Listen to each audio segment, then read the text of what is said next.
16장입니다. 다 일어나서 읽겠습니다. 13절부터 20절입니다. 예수께서 빌립보 가이사랴 지방에 이르러 제자들에게 물어 이르시되 사람들이 인자를 누구라 하느냐.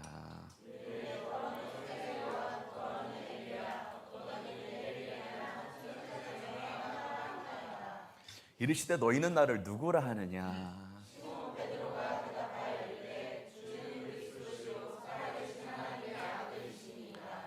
예수께서 대답하여 이르시되 바요나 시몬아 내가 복이 있다. 이를 내게 알게 하는 혈육이 아니요 하늘에 계신 내 아버지시니라.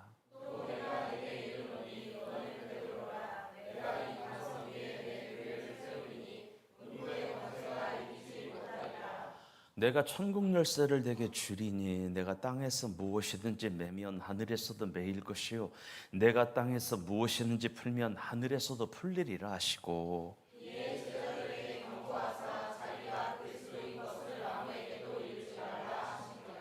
아멘. 이런 제목으로 말씀을 좀 나누겠습니다. 한번 읽어볼까요? 시작. 구원의 고백 안에 있는 놀라운 하나님의 섭리란 제목으로 말씀을 잠깐 나누고 기도하겠습니다. 지난번에 우리는 베드로의 세 가지 고백이죠. 예수님은 주님이시다. 예수님은 살아계신 하나님의 아들이시다. 예수님은 그리스도 메시아 구원자라고 하는 고백에 대하여 살펴봤어요. 그런데 아시다시피 이 고백은 보통 고백이 아니었어요. 이 고백은 구원을 결정짓는 정말로 중요한 고백이었습니다. 이 고백은요, 하나님의 나라와 지옥을 결정하는 고백이었어요. 하나님의 자녀가 될 것이냐 여전히 마귀의 종으로 살 것이냐를 결정하는 고백이 주는 그리스도시요 살아계신 하나님의 아들이라고 하는 고백이었습니다. 그래서 베드로가 드렸던 이 고백이 기독교 역사상 얼마나 위대한 고백이었던지, 그 개신교에서는, 이 기독교에서는 이 고백을 하는지 안 하는지에 따라서 구원의 의무를 결정을 하고요. 로마 가톨릭에서는요, 베드로의 고백을 구원의 고백으로 보는데, 여기서 가톨릭은 한 걸음 더 나아가서 베드로의 고백 위에 주님이 내 교회를 세우셨다라고 해서 베드로 사도를 로마 가톨릭의 일대 교황이라고 추대를 했지, 이 사람들이. 그래서 추대한 거죠. 그러면서 전 세계 가톨릭의 총본산이라고 한 로마의 바티칸에 있는 성당의 이름이 뭐예요?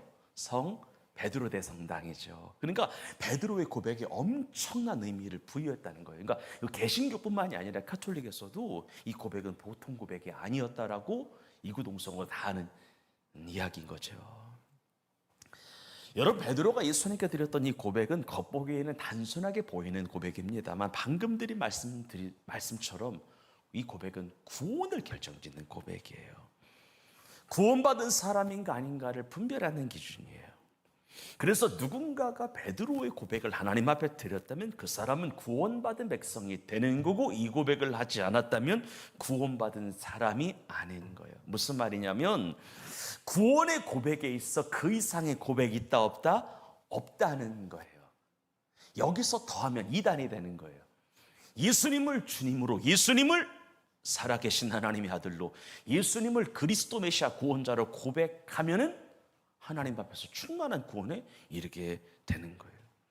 만일 그래서 누구라도 이 고백을 하면 하나님의 자녀가 되고, 이 고백을 하지 않으면은 아무리 돈이 많아도, 지식이 많아도, 선행을 쌓아도, 아무리 착하게 살아도 구원받지 못하게 되는 거죠. 그럼 오늘의 말씀으로 잠깐 들어가 볼게요. 오늘 우리가 좀 보려고 하는 것은 베드로가 이 고백을 내서 구원받기까지의 과정을 좀 보고 싶은데, 여러분, 이 고백은 쉬운 듯한데 쉬운 고백이 아니라고 했어요. 여러분, 우리 베드로가 예수님께 이 고백을 쉽게 한 것 같지만 이 안에 우리가 막상 구원을 받아 하나님의 자녀가 되잖아요. 그러면은 이 고백을 하기까지 하나님의 놀라운 섭리, 하나님의 계획, 하나님의 과정이 있었구나 해서 감격해야 하거든요. 이 고백을 그냥 한 게 아니라는 이야기예요. 과정이 있었다는 거예요. 하나님의 섭리가 있었다는 거예요. 물론 처음에는 몰라요. 그런데 차후에 내가 진짜 구원을 받게 되잖아요. 하나님의 자녀가 되잖아요. 내 이름이 하나님의 나라 생명책에 기록됐다라고 하는 믿음이 확신이 오잖아요. 그러면은 하나님이 나로 하여금 이 고백을 하게 하기까지 어떤 역사가 있었는지에 대하여 감격 속에서 하나님께 영광을 돌리게 되거든요. 그럼 베드로가 이 고백을 드리기까지의 과정이 어떻게 될까? 어떤 과정을 통해서 고백한 걸까? 예수님을 그리스도시요 살아계신 하나님의 아들이라고 고백하여 구원을 받은 건데 어떤 과정 속에서 이런 고백을 드린 걸까? 첫째는 뭐냐면 오늘의 말씀 성경을 통으로 보는 작업인가 잘 따라오시면 돼요. 첫째는 한번 크게 따라합시다. 창세 전에 하나님의 언약 안에서 많은 사람 가운데 택함을 받아야 합니다. 창세 전에 태초에 하나님이 천지를 창조하시니라 그것 전에 하나님의 약속과 하나님의 언약 안에서 많은 사람들 가운데 무엇을 받아야 된다는 거예요? 택함이 필요하다는 거예요. 우리가 주는 그리스도시요 살아계신 하나님의 아들이라고 고백하여 구원받은 것은 하나님의 선택, 하나님의 예정이 있었기 때문이다.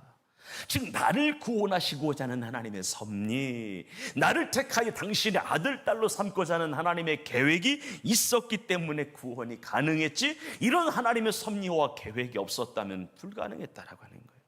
그래서 우리가 잘 아는 성경 있죠? 요한복음 15장 16절을 보게 되면 읽어볼까요? 시작. 너희가 나를 택한 것이 아니요 내가 너희를 택하여. 막상 구원받고 보니까 내가 하나님을 선택한 게 아니었네. 그분이 나를 만세 전에 선택하신 거였네. 우리가 먼저 하나님을 알고 찾은 것이 아니다. 하나님이 내게 찾아오셨다는 거예요. 에베소서 1장 4절 읽어봐요. 시작. 고 창세 전에 그리스도 안에서 우리를 뭐하사 택하사. 믿으십니까? 왜 택하신 거예요? 우리로 사랑 안에서 흠없고 거룩한 하나님의 자녀가 되어 주님 앞에 섰을 때 부끄러움을 겪지 않는 신령한 하나님의 자녀로 삼으시기 위하여 창세 전에 그리스도 안에서 여러분과 저를 선택하셨음을 믿으시면 아멘 합시다. 요한일서 4장 10절이에요. 시작. 사랑은 찐 사랑이 여기 있다는 거예요.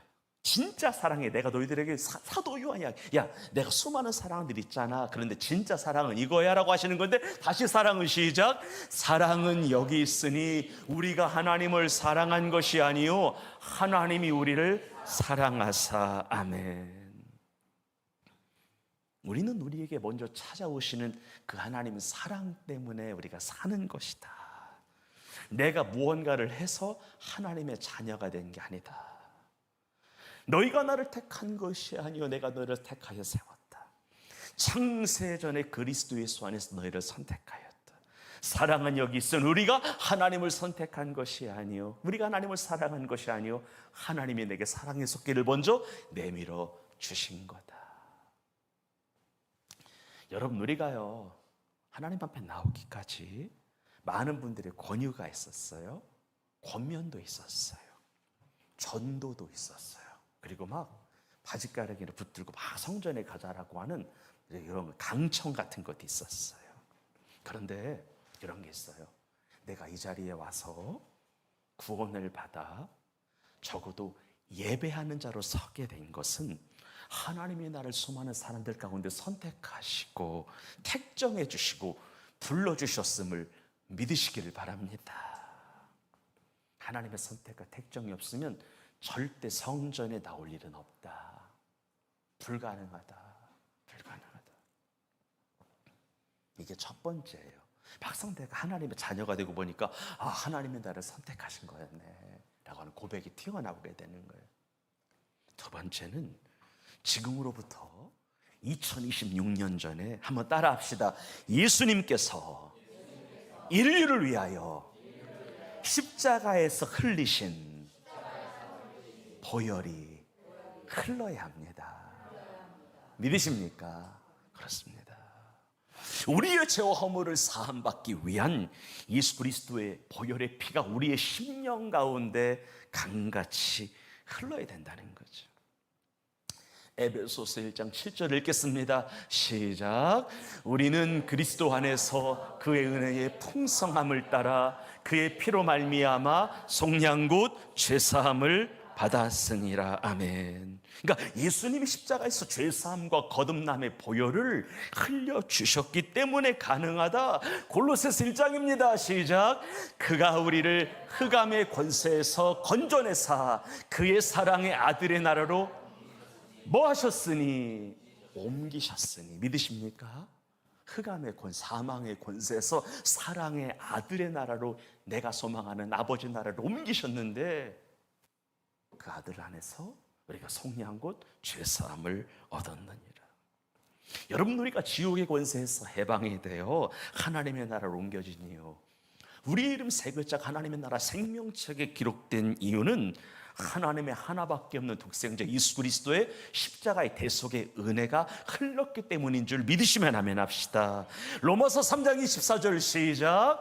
그리스도 예수 안에 있는 구속으로 말미암아 하나님의 은혜로 값없이 의롭다 하심을 얻은 자 되었느니라. 아멘. 무슨 말이에요? 우리가 하나님의 자녀가 되기까지 내가 하는 게 없다는 얘기예요. 그 피가 마음속에 큰 증거가 되는 줄 믿으시기를 바라요. 흠없고 점없는 어린 양 같은 보배로운 피가 나의 죄를 씻은 거예요. 사한 거예요. 그런데 우리가 명심해야 되는 게 있죠. 지금부터 2026년도 일어났던 일은 과거사였다라고 하는 거예요. 과거 이뤄놓으신 일이에요. 다시 말해 예수님께서 2000년 전에 우리를 위하여 흘린 십자가의 보혈의 피는 이미 과거사인 거예요. 옛날에 다 이루어진 거예요. 한번 하나만 읽어봅시다. 쉬운 성경을 읽어볼게요. 시작. 예수 그리스도는 하나님께서 원하시는, 여러분 이게 진짜 중요한데, 우리 인생을 살면서 내가 원하는 일 말고 하나님이 원하는 일 합시다. 예수님처럼. 예수님 이 땅에 오셔서 자기 뜻대로 안 살았다는 이야기예요. 자기 마음대로 안 살았다는 이야기예요. 예수님이 이 땅에 오셔서 하나님이 원하시는 일을 하다 죽으셨다는 거예요. 근데 하나님 원하시는 일이 뭐냐? 빨간 글씨 읽겠습니다. 시작. 우리는 예수 그리스도께서 단번에 몸을 들이신 제사를 통해서 거룩함을 입었습니다. 이것이 하나님이 원하시는 일이었는데 예수님께서는 단번에 몸을 들이시는 제사를 통하여 이 땅 가운데 거룩함을 흘려보내는 도구로서의 사역을 다 하셨다는 거예요. 11절 시작. 제사장들은 매일 제단 앞에 서서 맡은 일을 행합니다. 그러나 제사들은 죄를 없애지는 못합니다. 여러분, 구약 시대에도 제사가 이루어졌죠. 속죄제가, 번제가 이루어졌는데 이건 어디까지나 사람이 집리하는 제사였고 동물로 드리는 제사였기 때문에 그 죄를, 인간의 죄가 있다면 어린 양의 피로 덮어둔 것뿐이지 죄를 제거한 건 아니었다. 없앤 건 아니다. 12절입니다. 시작. 그리스도께서는 죄를 위하여 단 한 번의 제사를 드리시고 하나님의 오른쪽에 무슨 말, 제사를 끝내셨다는 거예요. 마지막 14절 시작. 한 번의 제사로 그는 거룩하게 된 자들을 영원히 완전하게 하셨습니다. 아멘. 이 말씀 여러분에게 은혜로 다가온 줄 믿습니다. 그래요.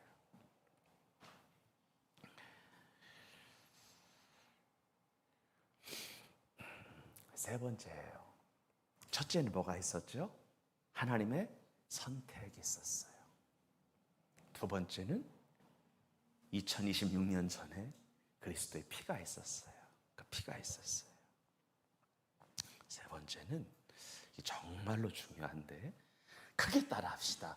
성령님의 인도가 있었어요. 여러분, 우리가 주님의 몸된 교회로, 이 성전으로 발걸음을 옮기기까지, 그래서 우리가 예수를 그리스도로 고백하여 구원받아 믿음 생활하기까지 성령의 배후에서 인도해 주신 거예요. 믿으십니까? 성령께서 알게 모르게 나를 이곳으로 보내신 거예요. 이끄신 거예요. 그래서 성령님이 아니고서는 누구라도 성전 안으로 들어올 수 없고, 성령님이 아니고서는 성전 문턱을 넘을 수 없고, 성령님이 아니고서는 예수를 그리스도로 고백할 수 없고, 구원받을 수 없고, 하나님의 아들, 딸이 될 수 없고, 신앙생활할 수가 없는 거예요. 여러분, 오늘 우리가 이곳을 하나님이 인도하신 줄 믿어요. 인도하신 줄 믿어요. 그래서 여러분들, 예수님께서 요한복음 6장 44절에 이런 말씀을 하셨더라고. 나를 보내신 아버지께서 나를 이끌지 아니하시면 아무라도 내게 올 수 없느니라. 여러분, 성부 하나님도 여러분들 이곳으로 오게 인도하셨대요. 성령 하나님도 인도하신 거예요. 성부 하나님의 은혜로 구원받은 줄 믿어요. 성자 하나님의 사랑으로 구원받은 줄 믿습니다. 성령님의 인도로 여기까지 와서 예수님을 고백한 거예요. 그런데 여러분들, 이러한 얘기는 구약시대 예표로도 이미 나와 있는 거였는데, 여러분, 구약시대의 노예로 고생하던 이스라엘 백성들이 애굽에서 나와서 가나안 땅으로 가는 여정을 보게 되면은요, 먼저 나와 있는데 이런 거예요. 한번 봅시다. 여러분, 창세기 15장을 보게 되면은요, 하나님께서 많은 백성들 가운데, 많은 민족들 가운데 야곱을 위시로 한 이스라엘 백성들을 선택을 하세요. 뭐 하셨다? 선택. 우리도 선택을 받은 거잖아요. 그리고 출애굽기 12장을 보게 되면은요, 6월절 어린 양의 피가 뿌려졌어요. 우리도 2000년 전에 예수 그리스도의 피가 뿌려졌지요. 그리고 출애굽기 14장을 보잖아요. 홍해를 건너게 돼요. 근데 홍해 건넌 사건을 신약에서는 뭐라고 이야기하냐면, 한번 따라합시다. 구름과 바다에서 세례를 받고. 믿으십니까? 그러니까 창세기 15장에 하나님이 무엇을 받은 거예요? 우리처럼 선택을 받은 거예요. 출애굽기 12장에 어린 양의 피가 뿌려진 거예요. 그리고 이게 뭐예요? 구름과 바다에서 세례를 받고. 이게 무슨 말이냐면, 이스라엘 백성들은 홍해를 통과하면서 위에는 구름이 있었겠죠. 바다 가운데를 지나가면서 하나님 앞에 무엇을 받은 거예요? 세례 받은 거예요. 여러분, 세례 받은 것은 무엇을 받은 거예요? 구원을 받은 거예요. 여러분, 세례가 구원이라고 하는 거 뭐냐면, 출애굽기 15장에 보게 되면 세례는 고백한 자에게 주게 되는데, 출애굽기 15장에 보게 되면은 이스라엘 백성들 홍해 바다를 건너고 나서 이런 고백을 해요. 크게 따라합시다. 여호와는 나의 힘이요, 나의 노래시며 나의 구원이시다. 그래서 신약 성경이 기자는 홍해바다 건넌 사건을 무엇으로 여긴 거예요? 세례 준 사건으로 여긴 거예요. 잘 들어요. 이스라엘 백성들이 애굽에서 나와서 어린 양의 피로 덮어져서 홍해바다를 건너기 전에 어떤 사건이 있었냐면, 따라합시다. 불기둥과 구름기둥의 인도를 받았다. 그러면 구약 성경에 구름 기둥과 불 기둥 인도를 받은 것은 누구의 인도를 받은 거예요? 신약 성경을 보게 되면 성령의 인도를 받은 거예요. 그래서 성령 인도를 받은 이스라엘 백성들은 여호와는 나의 힘이라고 고백한 거예요. 능력이라고 고백한 거예요. 구원이라고 고백한 거예요. 무슨 말이냐? 성령님의 인도가 없이는 구원의 고백은 없다. 성령님의 역사가 아니고서는 주는 그리스도시요 살아계신 하나님의 아들이라고 고백할 수 없다. 불기둥 구름기둥 인도가 아니고서는 여호와는 나의 힘이요 노래시며 나의 구원이라고 고백할 수 없다. 그래서 여러분들, 고린도전서 12장 3절 크게 읽겠습니다. 시작. 그러므로 내가 너희에게 알리노니 하나님의 영으로 말하는 자는 누구든지 예수를 저주할 자라 하지 아니하고, 또 성령으로 아니하고는 누구든지 예수를 주시라 할 수 없느니라. 아멘. 여러분, 세상 사람들은요, 하나님의 존재를 인정하는 사람들이 생각보다 많아요. 안 믿는 사람들 중. 그런데 그 사람들이 하나님을 아버지라고 부르진 않아요. 무엇을 안 받았기 때문에? 구원받지 않아서. 여러분, 세상 사람들도 예수님의 존재를 인정하는 사람들이 있어요. 그런데 예수님을 그들은 주님이라고는 안 해요. 여러분, 세상 사람들 가운데 예수님을 주님이라고 하는 사람 봤어요? 예수님이라고 하지? 그건 안 되는 거예요. 여러분들 구원이 헷갈리는 분이 있다면 이것 때문에 바로 잡으셨으면 좋겠는데, 여러분 기도할 때 그냥 하나님 아버지라고 하는 고백이 나오잖아요. 여러분 안에 예수님이 성령으로 계신 겁니다. 아멘. 기도할 때 예수님, 사랑하는 주님, 인생의 주님, 삶의 주님, 이 주님이라고 하는 단어가 그냥 다 튀어나오잖아요. 그러면은 예수님 여러분 안에 영으로 거하신 겁니다. 그래서 흔들리지 않기를 주의 이름으로 축원합니다. 여러분, 성령님은 우리의 육안으로 볼 수 있는 분은 아니지만 우리의 삶을 교회로, 성전으로, 구원의 고백으로, 진리로, 생명으로 이끌어 주시는 좋으신 분임을 알고 성령님을 늘 의지하며 살아가는 하나님의 자녀가 되기를 주의 이름으로 축원합니다. 마지막 하나, 그리고 나서 예수님을 나의 주인으로 고백하는 거예요. 택정이 있었어요. 하나님의 선택이에요. 어린 양의 피가 뿌려졌어요. 성령이 내 영혼을 감동하세요. 성령이 배후에서 역사하세요. 이런 거예요. 우리가 아무리 많은 사람들 가운데 택함을 받고 6월절 어린 양의 피가 뿌려졌고 성령의 인도를 받아 교회를 이끌림을 받았다 할지라도 입술을 통해서 마음으로 예수 그리스도를 믿고 영접하고 예수님만이 나의 구원이라고 입술로 선포하지 않으면 구원받은 것은 불가능하다라고 하는 거예요. 그런데 중요한 게 있어요. 예수님을 그리스도로, 예수님을 하나님으로, 예수님을 구원자로 고백할 수 있는 능력 또한 사람에게 있는 것이 아니라 하나님에게 있음을 믿으시기를 바랍니다. 그래서 베드로가 예수님을 향하여 그리스도시요 살아계신 하나님의 아들이라고 고백했을 때에 예수님이 베드로를 향하여 요나의 아들 시몬아, 내가 복이 있도다, 이것을 너희에게 알게 하니는 혈육이 아니라 하늘에 계신 아버지께서 너희 마음을 성령으로 감동하사 고백하지 않으면 안 될 정도의 은혜를 베풀어 주셔서 예수님을 그리스도로 고백한 것이다. 즉 성령님의 강권적인 은혜 베푸심이 아니고서는 고백하는 건 어려웠다라고 하는 사실입니다. 그래서 여러분들 이런 게 있어요.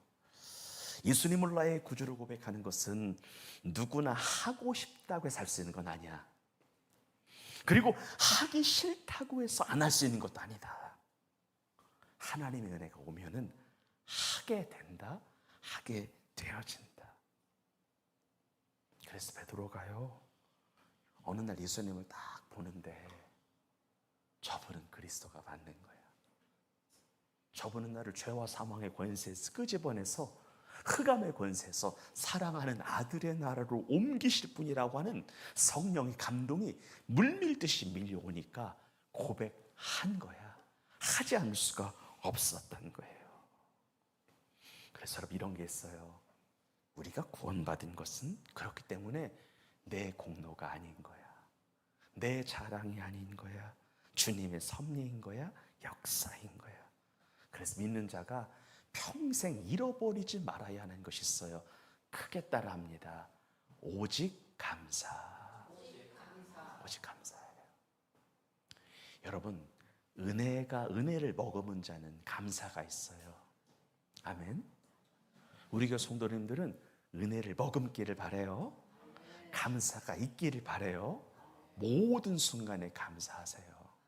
늘 고맙다고 하나님께 영광을 돌리기를 바랍니다.